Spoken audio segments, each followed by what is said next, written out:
হাতি শুঁয়ের গোড়া দিয়ে ঢুকে চলে যেতে পারে। তারপরেও কিন্তু সক্রেটিসকে কারোর পক্ষে চেনা সম্ভব হয়নি। শুধুমাত্র প্লেটোই চিনতে পেরেছিল।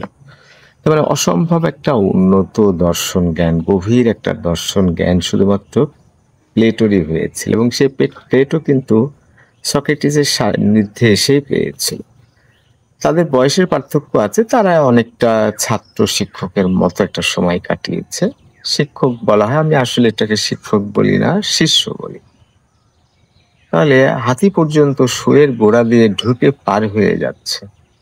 কিন্তু একটা মানুষ যে ব্যতিক্রম, সেই মানুষটাকে কেউ চিনতে পারছে না।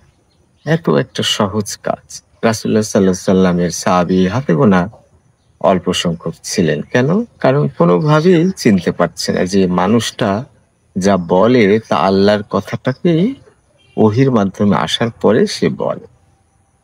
কোনোভাবেই বিশ্বাস করছে না। সে যে মোতাল্লেব মানে বিশ্বাসী, তার কাছে টাকা রেখে দিলে আমানতের খেয়ানত করে না, টাকা সময় মতো ফেরত দেয়। এত কিছু তার মধ্যে সহনশীলতা, এত কিছু ছিল, তারপরে কেউ বিশ্বাস করত না। সক্রেটিস তার জীবন দিয়ে মানুষের জন্য দাঁড়িয়েছে কিন্তু কেউ তাকে চিনতে পারেনি। তার মানে ৮০% এর বেশি